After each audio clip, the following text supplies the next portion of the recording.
कि मोदी वर्सेस वो, लेकिन आपने ला दिया खान मार्केट गैंग। कौन है इस गैंग में, कौन है इस गैंग का सरगना? पॉलिटिकल पार्टियों से इतर भी एक गठबंधन है जी। जो घोषित रूप से जो है वो कोई पॉलिटिकल गठबंधन नहीं है, जिसके अंदर कुछ बुद्धिजीवी हैं, कुछ पत्रकार हैं, कुछ इतिहासकार हैं, कुछ फैक्ट चेकर्स हैं, कुछ उद्योगपति हैं। तो ये सारे जो हैं और कुछ विदेशी मीडिया संस्थान भी हैं। भारत जहाँ राजशाही है, भारत को उन देशों से भी पीछे दिखाया जाता है। भारत में अगर मैं आपसे पूछूं कि दंगे कब हुए, कौन से दंगे, तो आपको शायद गुजरात दंगे याद होंगे। ठीक है, इसके अलावा भारत में हज़ारों दंगे हो चुके हैं। एक देश के पत्रकार को इस बात का बड़ा गुमान है कि मेरे से वो मैं अगर उनसे इंटरव्यू करूंगा तो फिर उनको पता नहीं क्या आफत आ जाएगी। ऐसी राहुल गांधी को भी गुमान था कि जिस दिन संसद में बोलेंगे भूकंप आ जाएगा। गोदी मीडिया, आपकी नज़र में क्या है गोदी मीडिया? गोदी मीडिया तो है, लेकिन एक असली गोदी मीडिया है। कोई भी फैक्ट चेकर अपने आप को कहता है और हम खुद ही 50 से ज़्यादा फेक न्यूज़ फैलाते हुए पकड़े जाते हैं, तो क्या हमको फैक्ट चेकर कहने का अधिकार है? 700 किसान जो मारे गए वो कौन हैं, वो कैसे मरे हैं? क्या इनमें से एक भी किसान पुलिस की गोली से मरा है? कि आपको अगर कोविशील्ड या कोवैक्सीन से तकलीफ थी तो भारत के बड़े बड़े पत्रकार उस वक्त फाइजर की वैक्सीन के लिए लॉबिंग कर रहे थे। नरेंद्र मोदी जब विपक्ष में थे तो उनको नहीं दिखाया जाता था। ये बात नरेंद्र मोदी ने खुद मेरे से इंटरव्यू में कही थी कि उनको गुजरात दूरदर्शन ने 10 साल तक बैन करके रखा। कई पत्रकारों ने भारत के प्रधानमंत्री की मौत की दुआ मांगी है। 2004 में जब सरकार बदली, दीपक चौरसिया सहित जो पूरी टीम थी, उनको रातों रात जो है दूरदर्शन छोड़ के जाना पड़ा। जिनको समाचार पढ़ते देख बड़े हुए, जिनकी दो टूक बातें सुनकर मीडिया में आए, उनके लिए आज हम खुद दिल्ली आए हैं। नाम है अशोक श्रीवास्तव। सर, बहुत स्वागत है आपका रिपोर्टर साहब पर। बहुत बहुत शुक्रिया रिपोर्टर साहब, और अच्छा लगा सुनकर आप रेहपू से स्पेशली आए चर्चा करने के लिए, बातचीत करने के सर, लिए। चर्चा इसलिए ज़रूरी है क्योंकि आपकी लिखी हुई इस किताब की बड़ी चर्चा हो रही है, Modi versus Khan Khan market market गए। गैंग। जिक्र तो इस तरह से चल रहा था कि मोदी वर्सेस वो, लेकिन आपने ला दिया खान मार्केट गैंग। कौन है इस गैंग में, कौन है इस गैंग का सरगना? देखिए, अभी क्या है, भारत में चुनाव चल रहे हैं, तो चुनाव में वैसे तो मोदी वर्सेस ऑल है, क्योंकि एक इंडी गठबंधन बना है और नरेंद्र मोदी को हराने के लिए। लेकिन वो गठबंधन जो है वो तो पॉलिटिकल पार्टी हैं। पॉलिटिकल पार्टियों से इतर भी एक गठबंधन है जी। जो घोषित रूप से जो है वो कोई पॉलिटिकल गठबंधन नहीं है, जिसके अंदर कुछ बुद्धिजीवी हैं, कुछ पत्रकार हैं, कुछ इतिहासकार हैं, कुछ फैक्ट चेकर्स हैं, कुछ उद्योगपति हैं। तो ये सारे जो हैं और कुछ विदेशी मीडिया संस्थान भी हैं और कुछ लोग विदेशों में बैठे पूंजीपति भी हैं। तो ये खान मार्केट गैंग दरअसल वो लोग हैं जो मोदी के खिलाफ या फिर भारत के खिलाफ, अच्छा मोदी के खिलाफ भी चलो एक बार समझ में आता है, आप मोदी को लड़ना चाहते हो, उनको हराना चाहते हो। हालांकि झूठ से नहीं होना चाहिए ये, लेकिन क्या है कि आप पूरा का पूरा जो खान मार्केट गैंग है वो मोदी के खिलाफ जाते जाते भारत के खिलाफ चला गया। जी। भारत के खिलाफ फेक नैरेटिव्स इन्होंने बना दिए, दुनिया भर में भारत को बदनाम करने की साजिशें जो हुई। उसलिए मुझे लगा कि इस खान मार्केट गैंग को एक्सपोज करना ज़रूरी है, इनके नैरेटिव्स को एक्सपोज करना ज़रूरी है। दूसरी बात ये भी होती है कि लोग बहुत जल्दी भूल जाते हैं, तो क्या क्या चीज़ें हुई लोग याद रख सकें, इसलिए भी मैंने किताब लिखी। आपको क्या लगता है कौन से वो बड़े नरेटिव्स हैं जिनके बिहाफ पर मोदी के नाम पर ओवरऑल देश की इमेज को खराब करने की कोशिश देखिए, की गई? सबसे बड़ा फेक नैरेटिव तो ये है कि भारत में लोकतंत्र नहीं है, डेमोक्रेसी नहीं है। एक डेमोक्रेसी इंडेक्स जो है संस्था दुनिया में कहीं बनाती है और वो कहती है कि भारत डेमोक्रेसी में वो भारत को बहुत पीछे दिखाती है। अब मेरा सवाल ये है कि भारत क्या डेमोक्रेसी में, भारत जहाँ राजशाही है, भारत को उन देशों से भी पीछे दिखाया जाता है। फिर इसी इसी नैरेटिव को लेकर राहुल गांधी उड़ जाते हैं और राहुल गांधी ब्रिटेन में जाके बोलते हैं कि भारत में लोकतंत्र नहीं है और यूरोप को और अमेरिका को हस्तक्षेप करना चाहिए। क्या हमारी डेमोक्रेसी में कोई दूसरा हमें बताएगा हमें क्या करना चाहिए, या फिर क्या हमारे डेमोक्रेसी है, हम लोग डेमोक्रेसी को समझते हैं? क्या ये बताने के लिए कोई यूट्यूबर आएगा जो जर्मनी से आएगा, या कोई भारत में बैठा पत्रकार बताएगा भारत में डेमोक्रेसी नहीं है? भारत में डेमोक्रेसी जो है वो लोग समझते हैं, लोगों की, हमारे डीएनए में डेमोक्रेसी है। हमें किसी जर्मन यूट्यूबर या किसी इंडेक्स इंटरनेशनल इंडेक्स की ज़रूरत नहीं है बताने की कि भारत में डेमोक्रेसी नहीं है। हम अपनी डेमोक्रेसी को ज़िंदा रखना जानते हैं और हमारी डेमोक्रेसी ज़िंदा है, और इसलिए मुझे डेमोक्रेसी लगता को है कि लेकर इसलिए चर्चा होती है कि एक पीएम ऐसे हैं जो 10 सालों से जिन्होंने इंटरव्यू नहीं दिया है, इंटरव्यू नहीं दिया, तो अभी तो प्रधानमंत्री ने 50 इंटरव्यू दे दिए। प्रेस कॉन्फ्रेंस नहीं किया। प्रेस कॉन्फ्रेंस नहीं की, ये मुझे नहीं मालूम, ये तो प्रधानमंत्री का अपना फैसला है। आज मैं देख रहा था, उन्होंने कहीं एक जगह इंटरव्यू में ये कहा है, और उसके पहले भी उन्होंने कहा था कि मीडिया ने उनके साथ बहुत अत्याचार किया। उनको मीडिया से एक शिकायत रही है जब तक वो गुजरात के मुख्यमंत्री थे, क्योंकि मैंने इस किताब में इस बात का भी जिक्र किया। देखिए कि भारत में अगर मैं आपसे पूछूं कि दंगे कब हुए, कौन से दंगे, तो आपको शायद गुजरात दंगे ही याद होंगे, ठीक है। इसके अलावा भारत में हज़ारों दंगे हो चुके हैं। आपको मालूम है इसी गुजरात में 2002 के दंगों से ज़्यादा भयंकर दंगे हुए हैं। तो आप जब दंगों की बात करते हैं तो आप एक व्यक्ति के खिलाफ माहौल बनाने की कोशिश करते हैं कि जैसे भारत में वही दंगे हुए थे। तो इसलिए मुझे इस बात पर आपत्ति है कि जब आप दंगों की बात करते हो तो एक दंगा नहीं, बहुत सारे दंगे हुए थे। उन सब मुख्यमंत्रियों और प्रधानमंत्रियों को क्या आपने दोषी ठहराया? वैसे तो इस बहुत सारी जांच भी हुई दंगों को जी। लेकर। आज तक हम देख रहे हैं दिल्ली में जो दंगे हुए, नरसंहार हुए, उसके जो पीड़ित थे उनको आज तक इंसाफ मांगना पड़ता है। तो सवाल ये नहीं है कि तो जो आप जो कह रहे हैं, जो सवाल आपका है प्रेस कॉन्फ्रेंस को लेकर के, ये उन्होंने कई बार कहा है कि भाई मुझे जिस तरह से टारगेट किया गया या मुझे जिस तरह से निशाना बनाया, उसको लेकर उन्होंने मीडिया से दूरी बनाई। आपको मैं अगर याद दिलाऊं, बहुत पहले भी अगर आप देखेंगे कुछ ऐसे वीडियो वायरल हैं जिसमें नरेंद्र मोदी कई जो हैं कॉन्क्लेव में बैठे हुए हैं। जी। एक बहुत पॉपुलर हुआ था, दिग्विजय सिंह के साथ वो वहाँ बैठे हैं, राजदीप सरदेसाई सवाल कर रहे हैं, ऐसे कई कॉन्क्लेव में जाते थे वो। लेकिन उसके बाद मीडिया ने जो कुछ उनके साथ किया, उनके मन में कोई नाराज़गी होगी, ठीक है, इसलिए वो जाते नहीं, प्रेस कॉन्फ्रेंस नहीं करते, ये उनका अपना निर्णय है। हालांकि उनको करनी चाहिए, उसमें मुझे कोई लगता नहीं, लेकिन ये कहना कि वो सवालों से डरते हैं, एक देश के पत्रकार को इस बात का बड़ा गुमान है कि मेरे से वो मैं अगर उनसे इंटरव्यू करूंगा तो फिर उनको पता नहीं क्या आफत आ जाएगी। ऐसी राहुल गांधी को भी गुमान था कि जिस दिन संसद में बोलेंगे भूकंप आ जाएगा। लेकिन वो जो पत्रकार महोदय हैं जो कहते हैं कि मेरे से अगर इंटरव्यू करें, उन्होंने राहुल गांधी का एक इंटरव्यू लिया था 2019 के चुनाव में, इसका जिक्र है। राहुल गांधी से जो सवाल पूछे थे, आप एक एक सवाल उठा कर देखिए, जो राहुल गांधी से सवाल पूछने चाहिए थे उस वक्त, वो तो सवाल नहीं पूछे। तो ये सब बड़ी एक फर्जी सा एक नैरेटिव है कि सवालों के जवाब नहीं देते, इंटरव्यू नहीं करते। वो आज 50 से ज़्यादा इंटरव्यू दे चुके हैं, राहुल गांधी ने तो एक भी इंटरव्यू नहीं दिया। तो फिर तो इसके लिए एक टर्म है जिसका बेजा इस्तेमाल होता है, गोदी मीडिया। आपकी नज़र में क्या है गोदी मीडिया? गोदी मीडिया तो है, लेकिन एक असली गोदी मीडिया है, वो देश नहीं जानता। असली गोदी मीडिया कौन सा है? जो सरकार की गोद में पैदा हुआ, वही गोदी मीडिया है। और सरकार की गोद में कौन पैदा हुआ? सरकार की गोद में एनडीटीवी चैनल पैदा हुआ था। एनडीटीवी चैनल सरकार की गोद में पला, सरकार के पैसों से बना, कुछ गबन करके, कुछ जो है उनका जो भी दूसरा सोर्स होगा, उस सोर्स से पैसे इकट्ठे करके एनडीटीवी प्रधानमंत्री के निजी लॉन के अंदर चैनल लॉन्च होता है, और राष्ट्रपति भवन के अंदर उस चैनल का प्रोग्राम्स होते हैं, और उस चैनल के अंदर बड़े बड़े ब्यूरोक्रेट्स और बड़े बड़े नेताओं के बच्चों को नौकरी दी जाती है। वो होता है असली गोदी मीडिया। असली गोदी मीडिया वही है। और असली गोदी मीडिया वो होता है जो एक पार्टी के चरणों में बिछा रहता है, और उसके प्रमाण मैंने इस किताब में दिए हैं कि कौन सा असली गोदी मीडिया है।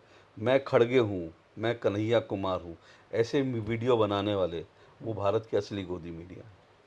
इस खान मार्केट गैंग में क्या आपको असली वजह लगती है कि ये मोदी या फिर देश के खिलाफ आपको क्यों नज़र आते हैं? नहीं, देखिए, ये जो लोग हैं, ये भारत के एलीट क्लास के लोग हैं।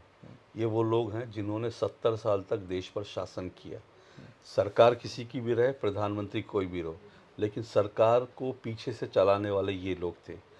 नीरा राडिया टेप कांड जब उजागर हुआ था तो आपको पता चला होगा कि कौन लोग दरअसल मंत्री तय कर रहे थे। कुछ पत्रकार ये तय कर रहे थे कि कौन मंत्री कौन बनेगा, क्या डिपार्टमेंट दिया जाएगा। हिंदुस्तान में ऐसे ही होता था।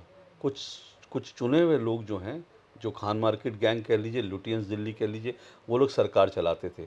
2014 के बाद उनकी हाथ से सत्ता चली गई, उनकी सरकार नहीं रही, अब उनकी चलती नहीं, प्रधानमंत्री कार्यालय में उनकी सीधी गाड़ी जाती नहीं। प्रधानमंत्री कार्यालय भारत सरकार से उनको जो है फ्री के जंकेट्स नहीं मिलते, विदेश दौरे नहीं मिलते, उनको मुफ्त की शराब नहीं मिलती। इसके कारण जो है सत्ता उनके हाथ से चली गई है। अब वो ट्रांसफ़र पोस्टिंग नहीं करवा पाते।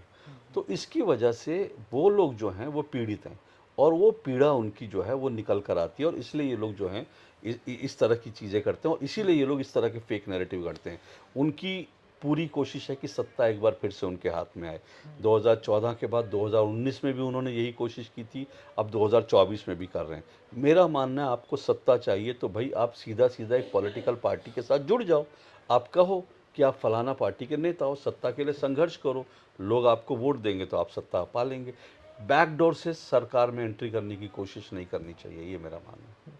आपने किताब में जिक्र किया फैक्ट चेकर्स का। जब नरेटिव फैलता है तो उसको एक्सपोज करने के लिए फैक्ट चेकर भी होते हैं, लेकिन आपने कुछ अलग नज़रिए से बताया कि फैक्ट चेकिंग के नाम पर कुछ अलग चीज़ें परोसी जा रही है। अगर मैं या आप कोई भी फैक्ट चेकर अपने आप को कहता है, और हम खुद ही 50 से ज़्यादा फेक न्यूज़ फैलाते हुए पकड़े जाते हैं, तो क्या हमको फैक्ट चेकर कहने का अधिकार है? हमको ये कह सकते हैं कि हम फैक्ट चेकर हैं? अगर आप फैक्ट चेक करते हैं और आपकी 50 फर्जी न्यूज़ मैं पकड़ लूँ फैलाते हुए, तो आप किस बात के फैक्ट चेकर हुए? और आप फैक्ट चेक भी करते हैं अपनी सुविधा के हिसाब से। अब जैसे एक छोटा सा उदाहरण बताता हूँ। कर्नाटक की विधानसभा के अंदर नारा लगा पाकिस्तान जिंदाबाद। भारत का एक फैक्ट चेकर, जिसको लोग क्लिप कटुआ फैक्ट चेकर आजकल बोलते हैं, एक फैक्ट चेकर आता है और वो ये कहता है कि नासिर साहब जिंदाबाद का नारा लगा था। उसके बाद कांग्रेस की सरकार वहाँ पर जांच करवाती है, फॉरेंसिक जांच होती है, उसमें पता चलता है कि पाकिस्तान जिंदाबाद का नारा लगा। 3 लोग गिरफ्तार हो जाते हैं। वो व्यक्ति कहता है नासिर साहब जिंदाबाद का नारा लगा। इसका मतलब जो भारत में रहकर पाकिस्तान के गुण गा रहे हैं, उनको बचाने वाले आप हो, आप उनको बचा रहे हो फैक्ट चेकर के नाम पर। तो इसी तरह की गड़बड़ जो है धंधे आप कर रहे हो। तो मुझे लगता है ऐसे व्यक्ति को फैक्ट चेकर खुद को कहलाने का हक नहीं, ना जनता को उसको फैक्ट चेकर मानना चाहिए। मैंने इस किताब के अंदर करीब ऐसे कई उदाहरण दिए हैं कि वो व्यक्ति जो खुद को फैक्ट चेकर कहता है, वो झूठ फैलाते हुए पकड़ा जा चुका है। एक-एक दिन में वो अपनी 20-20, 25-25 ट्वीट डिलीट करता है, एक-एक दिन में। इसका मतलब क्या है? आप फैक्ट चेकर नहीं हो। आपने उनको बुलाया एक बार? हाँ, मैंने उनको एक बार गाज़ियाबाद में एक खबर आई थी कि गाज़ियाबाद में एक मुस्लिम की दाढ़ी किसी ने काट दी, और उसको जो है उसको कम्युनल कलर दे दिया गया कि देखो एक वृद्ध था, उसको हिंदू, क्योंकि भारत में मुसलमान असुरक्षित हैं, ये कह के पूरी एक खबर बना दी गई। लेकिन बाद में क्या पता चला कि वो जो मुस्लिम था उसकी दाढ़ी काटने वाले भी मुस्लिम थे, और वो मुस्लिम लड़कों ने इसलिए दाढ़ी काटी थी क्योंकि ताबीज़ का कोई मामला था कि उस मुस्लिम ने कोई ताबीज़ दी थी, उस ताबीज़ से उसको फ़ायदा नहीं हुआ, उसने आकर उस मुस्लिम को मारा पीटा और उसकी दाढ़ी काट ली। अब मुस्लिम को मार रहा है और आप हिंदुओं को बदनाम कर रहे हो। और ये खबर जो है, ये खबर इसने भी, फैक्ट चेकर ने भी फर्जी खबर फैलाई थी। फिर आए अब ने इसके बाद जब इसके गाज़ियाबाद में इसके खिलाफ कंप्लेन लिख दी गई। जब कंप्लेन लिख ली गई तो हमने इस पे कार्यक्रम किया। तो हम तो खुलेआम सबको बुलाते हैं। हम तो जिसका पक्ष होता है कहते हैं हम आइए, अगर आप में अपनी बात रखने के लिए हम आपको मंच दे रहे हैं। तो मैंने इससे बहुत संपर्क किया, मैंने कहा आइए अपनी बात रखिए, अगर आप सच्चे होते तो अपनी बात रखने आते। और मैं तो अभी भी इस व्यक्ति को चुनौती देता हूँ कि आप कभी भी आइए, मोस्ट वेलकम। मेरे तो शो में आपको खुला चैलेंज, आइए किस दिन खुली डिबेट करते हैं। लेकिन ये लोग क्या, ये लोग झूठ बोलेंगे और उसके बाद भाग जाएंगे। साहस इनका सामना करने का नहीं है। आप फैक्ट्स के साथ आइए, चलिए डिबेट करते हैं। हाल ही में एक लंबा आंदोलन चला, किसान आंदोलन, जिसके बाद से लगातार ये दावे किए जाते हैं, स्पेशली विपक्षी दलों के द्वारा, कि एक ऐसा आंदोलन जिसमें मोदी की वजह से 700 किसानों की जान गई। आपका क्या मानना है? मैंने इसमें फैक्ट चेक किया है, मैं फैक्ट चेकर नहीं, लेकिन अगेन ये काम फैक्ट चेकर्स का था कि जो 700 किसान जो मारे गए वो कौन हैं, वो कैसे मरे हैं, क्या इनमें से एक भी किसान पुलिस की गोली से मरा है, क्या पुलिस के लाठीचार्ज से मरा है, एक भी किसान। मैंने इनकी लिस्ट जो है, आंदोलनकारियों की लिस्ट थी, वो उठाई और मैंने फैक्ट चेक की। 700 किसानों के इसमें नाम हैं, लेकिन 700 किसानों में कौन लोग हैं इसमें आप देखेंगे तो उसमें ये जो लिस्ट थी, उस लिस्ट से मैंने तमाम किसानों के बारे में जानकारी दी है। इनमें से एक भी किसान पुलिस की लाठी या गोली से नहीं मरा। ये कैसे मरे सवाल है। ये बीमारी से मरे, ये रोड एक्सीडेंट में मरे, ये हार्ट अटैक से मरे, और आंदोलन स्थल पर नहीं मरे। ना आंदोलन में शामिल थे तब मरे। ये अपने गांव में कोई किसान था, उसको हार्ट अटैक आया, लिस्ट में इसका नाम डाल दिया गया। ये व्यक्ति कहीं सड़क पर था, इसकी दुर्घटना हुई, एक्सीडेंट हुआ, उसका नाम इस लिस्ट में डाल दिया गया 700 किसानों की लिस्ट में। क्या आप जानते हैं 700 किसानों की लिस्ट में 2 साल का बच्चा भी है जो रोड एक्सीडेंट में जिसकी डेथ हुई। 2 साल का बच्चा जिसकी रोड एक्सीडेंट में डेथ होती है, उसको किसान बनाकर इस लिस्ट में शामिल कर दिया जाता है। 12वीं पढ़ने वाला एक स्टूडेंट, उसका बाइक एक्सीडेंट होता है, उसको किसान बना के इसमें डाल दिया जाता है। इसी तरह के कई महिलाएं कहीं रोड एक्सीडेंट में, कोई कोई कहीं से। और जो 700 किसानों में इसमें बहुत सारे लोग ऐसे हैं जो अज्ञात बीमारी से जिनकी मौत हुई। अब अज्ञात बीमारी उस वक्त कौन सी थी? कोरोना थी। और जब सरकार ने कहा आंदोलनकारियों को कि कोरोना है, आप लोग अभी आंदोलन मत करिए, आप लोग यहाँ पर कोरोना के नियमों का पालन कीजिए, तो राकेश टिकैत साहब ने कहा था ये कोरोना वोरोना कुछ नहीं होता। चढ़ूनी साहब ने कहा था ये हमारा आंदोलन ख़त्म करने के लिए कोरोना का बहाना बना रहे हैं, कोरोना नाम की कोई बीमारी नहीं है। बाद में इन्होंने जाके अपने आप को कोरोना का इंजेक्शन लगा लिया। लेकिन जो किसान मर गए, जिनकी डेथ हो गई क्योंकि कोरोना के नियमों का पालन आंदोलन स्थल पर नहीं हुआ, उनकी मौत का जिम्मेदार कौन है? ये सवाल पूछा जाना तो चाहिए। ये 700 किसानों की मौत की जो बात होती है, तो ये दावा झूठा है। ये फेक नैरेटिव है। 700 किसान, 700 लोगों की मौत हुई, इसमें कोई दो राय नहीं। लेकिन वो 700 लोग किसकी वजह से मारे गए, कहाँ उनकी डेथ हुई, ये जांच होनी चाहिए ना। 700 किसानों की मैं फिर कह रहा हूँ, मैंने वही लिस्ट इस्तेमाल की है जो मुझे आंदोलनकारियों ने दी। किसी देश के पत्रकार ने, किसी फैक्ट चेकर ने नहीं पूछा। मैंने एक किसान आंदोलनकारी, एक किसान नेता से कहा आपके पास लिस्ट है? उन्होंने कहा हाँ। उन्होंने मुझे लिस्ट भेजी 700 की। मैंने उस 700 किसानों की लिस्ट पर रिसर्च की, और रिसर्च किया तो आप देखिए, ये एक आपको दिखा दूं, ये आप देखिए, यहाँ पर इनकी फ़ोटो लगा रखी है, लेकिन इनके बारे में कोई जानकारी डिटेल नहीं नहीं है, है। कोई डिटेल नहीं है। हुआ क्या कि इंस्टाग्राम से किसी अखबार में किसी किसान की मौत का, किसी सिख की मौत का, उसके बारे में उसको उठाया और इसमें शामिल कर दिया गया।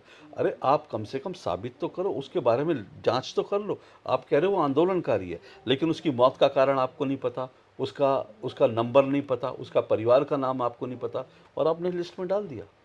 तो ये सिर्फ लिस्ट जो है बढ़ाने बढ़ाने के लिए बनाई गई कि भाई एक मॉरल, एक जो है डाल दिया जाए, सरकार के ऊपर दोष डाल दिया जाए, लिस्ट बढ़ाते गए। मैं फिर कह रहा हूँ, आंदोलन हुआ, आंदोलनकारी ने क्या किया क्या नहीं किया वो एक अलग विषय है, लेकिन कोई आंदोलन झूठ पर नहीं खड़ा होना चाहिए। आपने किसान जो है कृषि कानून वापस हो गए, ठीक है, वो एक अलग विषय है। लेकिन आप ये कह रहे हो कि 700 किसान की मौत हो गई, ये झूठ क्यों? ये झूठा नैरेटिव, इस नैरेटिव के नाम पर आपने दुनिया में भारत को बदनाम किया। आपने कहा भारत सरकार ने देखिए 700 किसानों की जो है मार दी। तो ये जो नैरेटिव है भारत को बदनाम करने वाला नैरेटिव है, वो गलत है। उसी किसान आंदोलन के दौरान कोरोना जैसी महामारी भी आई और उस महामारी को मिटाने के लिए वैक्सीन भी आई। अब हाल ही के दिनों में एक खबर ऐसी आई कि मोदी सरकार ने उस वैक्सीन बनाने वाली कंपनी से चंदा लिया और तुरंत फुरत में बिना जांच किए उसको वैक्सीन को लगा सकने की अनुमति दी, और उसका नतीजा ये है कि अब रिपोर्ट्स ये आ रही है कि उस वैक्सीन को लगाने वाले लोगों को हार्ट अटैक हो सकता ये है। किसने कहा रिपोर्ट्स लगाने पर हार्ट अटैक हो सकता है? कई ये भी फेक नैरेटिव है। एग्जैक्टली मैं यही कह रहा हूँ, ये भी फेक नैरेटिव है। डॉक्टर्स ने साफ तौर पर कहा है कि जो भी वैक्सीन आपको उस वक्त लगी, वो 44 दिन तक उसका रिएक्शन हो सकता है। वैसे तो हर दवा का रिएक्शन होता है, कुछ ना कुछ, कुछ लोगों को होता है, कुछ लोगों को नहीं होता। लेकिन ये जो वैक्सीन थी, इसका 44 दिन तक, 44 दिन, अब 2 साल बाद, 3 साल बाद उसका रिएक्शन नहीं होता। ये भी एक फर्जी नैरेटिव था। और इसी किताब में मैंने ये इस बात का जिक्र किया है कि आपको अगर कोविशील्ड या कोवैक्सीन से तकलीफ थी, तो भारत के बड़े बड़े पत्रकार, भारत के बड़े बड़े पत्रकार उस वक्त फाइज़र की वैक्सीन के लिए लॉबिंग कर रहे थे। उनके मैंने ट्वीट्स इसमें छापे हैं। वो खुलेआम बेशर्मी से लिख रहे थे कि भारत को जो है फाइज़र की वैक्सीन लेनी चाहिए। क्यों कर रहे थे इसको, तो इसकी ये जांच का विषय है। लेकिन फाइज़र ने खुद जो है ये स्वीकार किया, ब्रिटेन में खुद स्वीकार किया कि उसकी उसकी उसकी वैक्सीन जो है, वो उसकी वैक्सीन से कई लोगों की मौत हुई है। और फाइज़र की जो वैक्सीन है उससे ज़्यादा सेफ भारत की वैक्सीन थी। लेकिन फाइज़र की वैक्सीन के लिए लॉबिंग क्यों हो रही थी? क्योंकि अमेरिका के एक बहुत बड़े पत्रकार को इस बात का खुलासा हुआ अमेरिका में कि एक बहुत बड़े एंकर को करोड़ों रुपए दिए गए थे फाइज़र के लिए लॉबिंग करने के लिए। तो मेरा सवाल ये है कि क्या भारत में भी पत्रकारों को, कुछ नेताओं को फाइज़र की वैक्सीन के लिए क्या पैसा मिला? ये जांच का विषय, इसकी जांच होनी चाहिए। तो ऐसा भी तो हो सकता है कि मोदी सरकार ने चंदा लिया इसलिए कोविशील्ड लगाने की। मोदी सरकार ने चंदा लिया कोविशील्ड लगाने की बात, ये तो आप एक एक एक इसके बीच कनेक्शन ढूंढ रहे हो। सवाल ये है कि वो जो वैक्सीन लगी, मैं फिर कह रहा हूँ, वो कंपनी है, उसने चंदा दिया, ये एक अलग विषय है। क्या उसने चंदा इसलिए दिया कि उसकी उसकी उसकी सब स्टैंडर्ड दवाई को हमने यूज़ किया? उसकी दवाई क्या सब स्टैंडर्ड थी? अगर उसकी दवाई सब स्टैंडर्ड होती, ये प्रूव हो जाता है, फिर उसके बाद सवाल उठता है कि क्या सरकार ने पैसा लेकर सब स्टैंडर्ड दवाई हमको दे दी? लेकिन वो तो प्रूव नहीं हुआ। चंदा दिया वो कंपनी से पूछा जाना चाहिए कि भाई आपको बीजेपी को चंदा क्यों दिया? ठीक है ना, आपने कांग्रेस को क्यों नहीं चंदा दे दिया? लेकिन सब स्टैंडर्ड दवाई नहीं थी हमारी वैक्सीन। अभी कोवैक्सीन को लेकर भी एक और सर्वे हुआ, 72 पता नहीं 700-800 लोगों से पूछ लिया गया, और उन्होंने कहा कि हाँ हमें कुछ कुछ परेशानी हो रही है, और इसके बेस पर आपने कर दिया।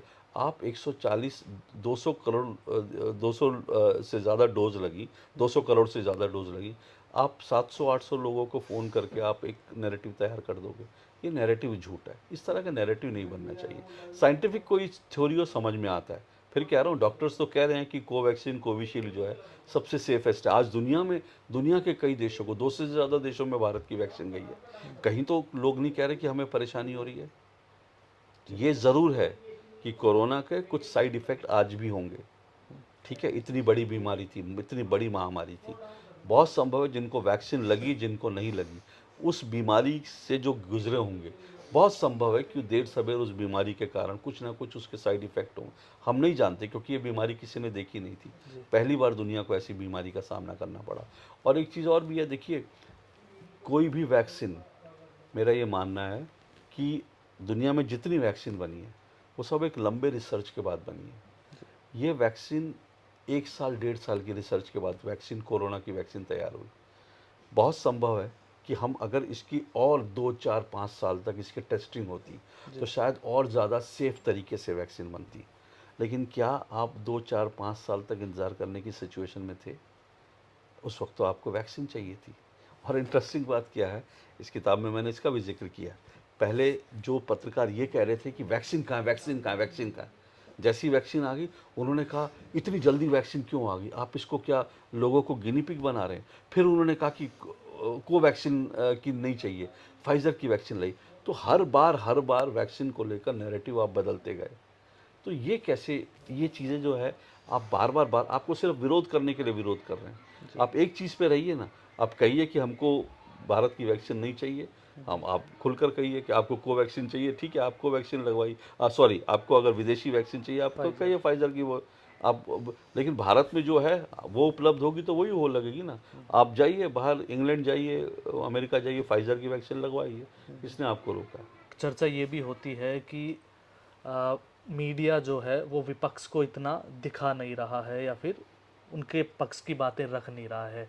लेकिन एक बार आपने जिक्र किया था कि आप नरेंद्र मोदी का इंटरव्यू करते हैं और उस इंटरव्यू को चलने नहीं दिया जाता है, ये क्या बात है? वो 2014 का है, जो मेरी पहली किताब थी नरेंद्र मोदी सेंसर्ड, उसी संबंध में थी। जी 2014 में, मतलब मैंने उस किताब को इसलिए लिखा था कि ये कहने लोग, आज जो लोग विपक्ष में हैं, वो कहते हैं कि हमको नहीं दिखाया जाता, जबकि नरेंद्र मोदी जब विपक्ष में थे तो उनको नहीं दिखाया जाता था। ये बात नरेंद्र मोदी ने खुद मेरे से इंटरव्यू में कही थी कि उनको गुजरात दूरदर्शन ने 10 साल तक बैन करके रखा।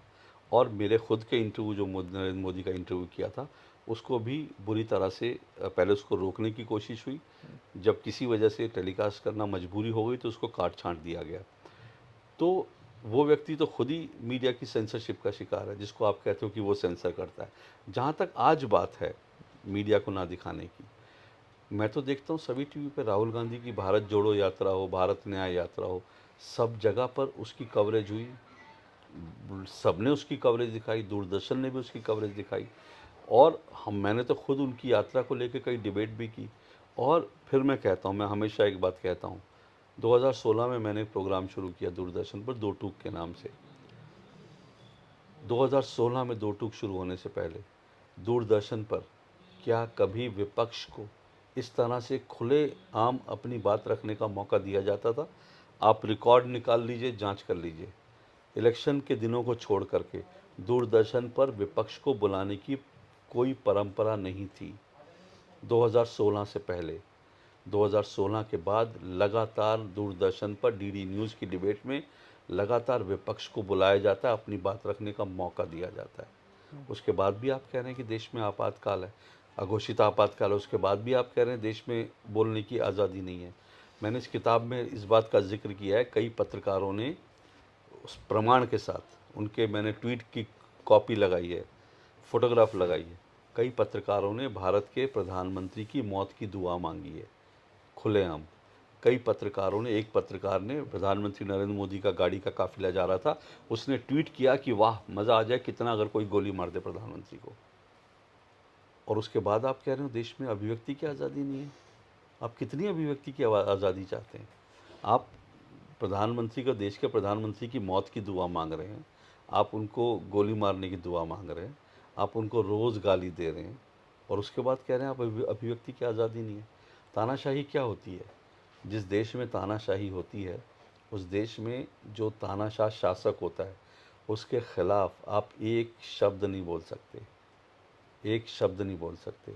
आज आप दिन भर भारत के प्रधानमंत्री को तानाशाह, हिटलर, मोदी तेरी कब्र खुदेगी, ठीक है, मर जा मोदी, सब कहते हैं, और फिर कहते हैं भारत में तानाशाही है। ये कैसा तानाशाह है? तो ये सवाल सारे हैं जो हमारे सामने हैं। इसलिए मैं कहता हूँ ये नैरेटिव फेक है। भारत भारत जैसा डेमोक्रेटिक देश दुनिया में कोई नहीं है। इतनी बड़ी पॉपुलेशन, इतनी बड़ी आबादी, लोग खुलकर जाते हैं, वोट मांगते हैं, और खुलकर जो है सब कुछ होता है। टेलीविज़न चैनलों पर 100 टेलीविज़न चैनलों पर रोज़ डिबेट हो रही है, खुली डिबेट हो रही है। अब उसमें आपको अपनी बात कहने का मौका मिल रहा है। आप ये क्यों सोचते हो कि आप जो बात बोल रहे हो उसी बात को एंकर भी बोलेगा? आज की मतलब तानाशाही, सो कॉल्ड तानाशाही के बीच आपने उस दौर के बारे में भी बताया है जब दीपक चौरसिया को दूरदर्शन से हटा दिया गया था। सवाल दीपक चौरसिया को हटाने का नहीं है। मेरा मानना है 50 या 100, मुझे गिनती याद नहीं है, करीब करीब 50 से ज़्यादा पत्रकारों को निकाला गया था।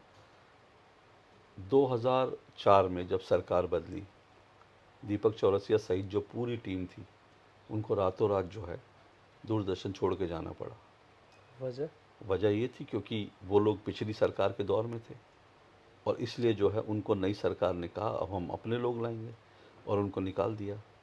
तो फिर आप कैसे कह सकते हो कि आप बड़े मीडिया की आज़ादी के पक्षधर हो?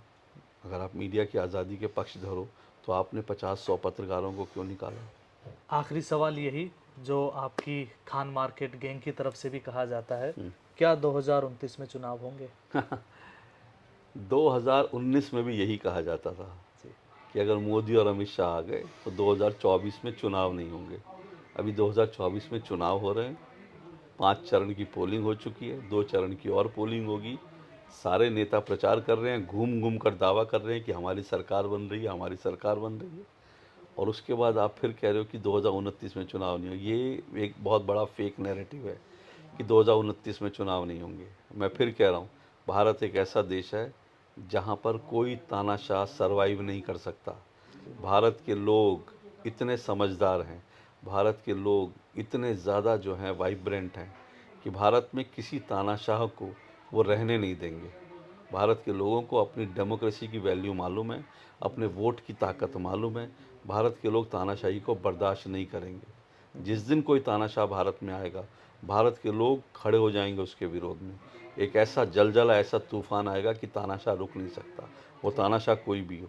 तो इसलिए भारत में ना तानाशाह है, ना तानाशाही कभी हो सकती है। बहुत धन्यवाद सर।